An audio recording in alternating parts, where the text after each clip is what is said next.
Okay, so as I was saying, for our purposes, sigma notation is particularly useful in writing down area approximations. Okay, so let me explain how we would do that. And we can specifically think about a left endpoint approximation like we did here. We'll talk about both, but let's start with that.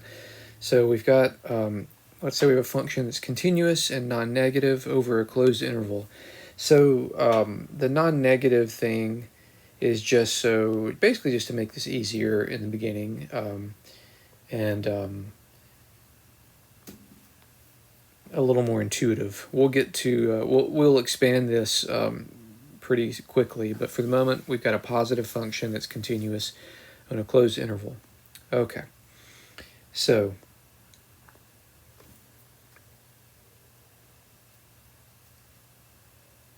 left endpoint approximation using sigma notation. If, let's say we want to go, we did 4 intervals, or 4 subintervals before, right? And so we had b minus a over 4, and that was our delta x. So we are going to go from,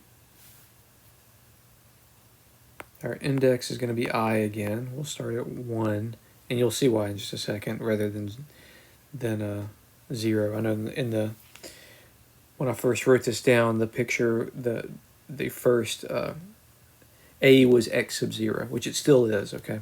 Anyway, and then we're going to go up to 4, okay?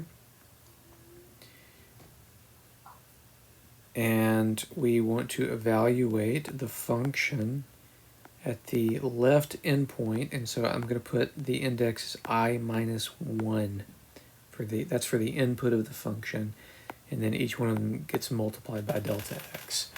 So this, if we expand it and kind of plug everything in, if you plug in your successive I values, you would have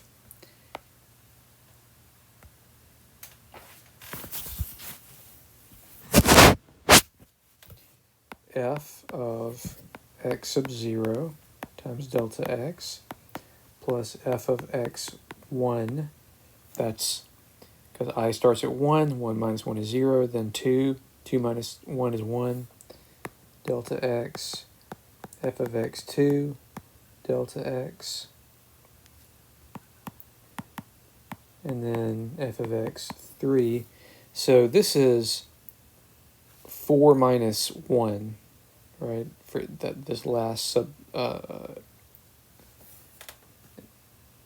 subscript, delta x. Okay, and so that is a much more compact way of writing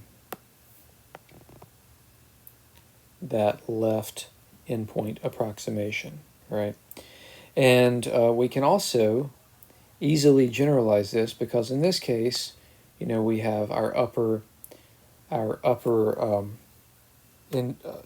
limit of the index is 4, but we can just write that as n. So we could write this as I going from 1 to n, and this is f of x I minus 1 times delta x. Okay. And this is a left endpoint approximation.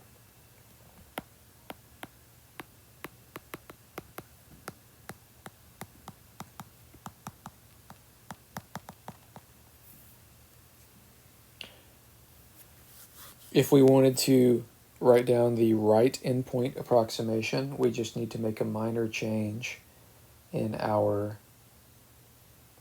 formula. The only thing that we need to change is, remember, we start at x1 rather than x sub 0, and so our right endpoint approximation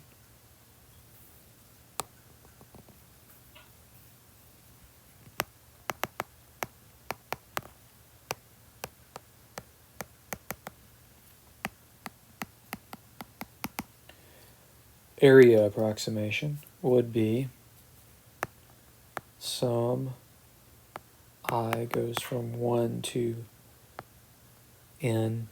This is the general form. And then we're just going to, rather than x sub I minus 1, it's just going to be x sub I times delta x.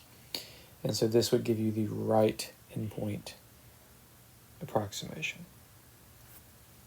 Okay, so now, and this is oftentimes written as R sub n, and the left is written as L sub n. So now we have a left and a right endpoint approximation formula using sigma notation, and it's all very nice and compact. All right. Okay,